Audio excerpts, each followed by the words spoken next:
Hoje a gente vai mergulhar em um dos maiores escândalos que o sistema financeiro brasileiro já viu, o colapso do Banco Master. Vamos entender direitinho como um império financeiro que valia bilhões simplesmente desabou, deixando para trás um rastro de perdas e um monte de perguntas no ar. Olha, o final dessa história parece até cena de filme. Pensa só, num único dia, o Banco Master, que era um gigante no mercado, tem as portas fechadas pelo Banco Central. E poucas horas depois, o dono do banco, Daniel Vorcaro, é preso dentro do aeroporto, quase embarcando no seu jatinho particular. Um final bem dramático para uma subida que parecia não ter fim. E para a gente ter uma ideia do tamanho do problema, é importante entender o que significa essa tal de liquidação extrajudicial. Basicamente, é o Banco Central chegando e falando, olha, acabou a brincadeira, as operações param agora. É uma medida super drástica que só é usada quando a saúde financeira de um banco está na UTI, sem chance de se recuperar.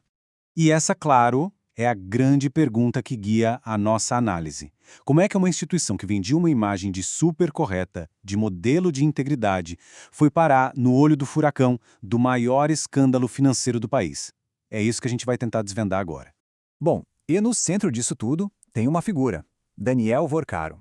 A história do banco e a trajetória dele se misturam. E que trajetória, viu? Uma figura, no mínimo, surpreendente. Então, quem é esse cara? Daniel Vorcaro é o empresário que pegou o antigo Banco Máxima e transformou ele nesse gigante chamado Banco Master. Hoje ele está preso e as acusações são bem pesadas, viu? Vão desde ser o cérebro da fraude até ameaças e tentativa de esconder o patrimônio. Agora, olha só a velocidade desse crescimento. É impressionante. Em 5 aninhos, o patrimônio do banco pulou de 200 milhões para quase 5 bilhões de reais. É uma expansão assim super agressiva que na época chamou a atenção de todo mundo no mercado, tanto pelo lado bom quanto pelo lado da desconfiança. E qual era o combustível para esse foguete todo? A estratégia era bem simples, mas muito, muito sedutora.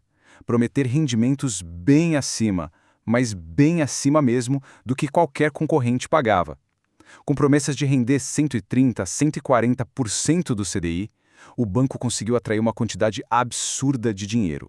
Tá, mas como é que esse esquema todo funcionava por dentro? As investigações apontam para algo que parece muito com uma pirâmide de crédito. Sabe, um castelo de cartas que uma hora ou outra estava destinado a desmoronar. O mecanismo era engenhoso, tem que admitir. O banco pegava o dinheiro dos investidores com essas promessas de lucro alto.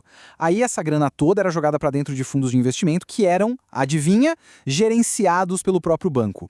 O problema, o pulo do gato, é que esses fundos eram baseados em ativos de empresas complicadas, créditos podres, coisas que na prática não tinham um valor real comprovado.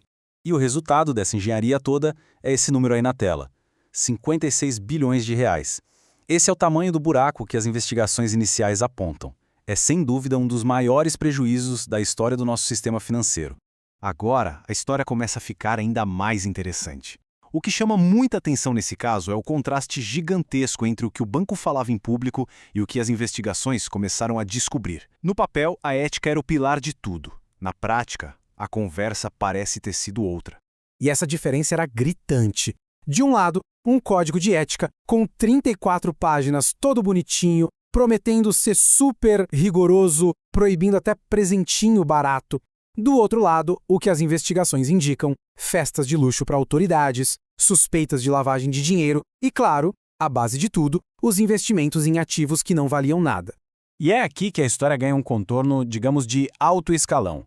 Esse documento, o tal Código de Ética, que deveria ser a alma do banco, foi feito pelo escritório de advocacia de Viviane Barsi de Moraes. Ela é esposa do ministro do STF, Alexandre de Moraes. É um fato que, claro, joga ainda mais holofote sobre o caso. E se prepara que agora vem talvez o detalhe mais bizarro disso tudo. No próprio Código de Ética, tinha um erro de digitação, que é assim, inacreditável. Onde deveria estar escrito que o funcionário devia impedir fraudes, o texto dizia para não impedir. Para quem analisa o caso, isso pode ser um sinal de que o documento foi feito às pressas, só para cumprir tabela, sabe? Com o banco quebrado, a pergunta que não quer calar é: quem é que vai pagar por todo esse prejuízo? A conta é altíssima e, como a gente vai ver, ela acaba sendo dividida de várias formas. O primeiro impacto, o mais direto, vai para o bolso do Fundo Garantidor de Créditos, o famoso FGC. Para conseguir cobrir os depósitos de até R$ 250 mil de cada cliente, o fundo vai ter que tirar do caixa a bolada de 41 bilhões de reais. É simplesmente o maior resgate que o FGC já teve que fazer na sua história. E por trás desses números gigantescos tem o custo humano. Mais de 1,5 milhão de pessoas foram diretamente atingidas. Gente que viu o dinheiro de uma vida inteira, suas economias, simplesmente congelar de um dia para o outro. E a coisa fica ainda mais séria quando a gente descobre que tinha muito dinheiro público nessa história. Quase 2 bilhões de reais de fundos de pensão de servidores públicos estavam investidos em títulos do Master.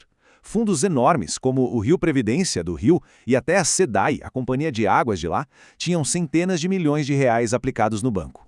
E aqui está o ponto principal. Quando um fundo de pensão de servidor público leva um tombo desses, o governo, ou seja, o Estado, muitas vezes precisa usar dinheiro dos impostos para cobrir esse rombo e garantir as aposentadorias. No final das contas, o custo dessa fraude acaba caindo no colo de toda a sociedade. O caso do Banco Master deixa no ar uma pergunta bem desconfortável, né? Ele escancara a fragilidade de um sistema onde as aparências, as conexões certas, podem acabar escondendo riscos gigantescos. A questão que fica para a gente pensar é, no meio disso tudo, quem é que está de verdade vigiando o cofre e protegendo o dinheiro de todo mundo?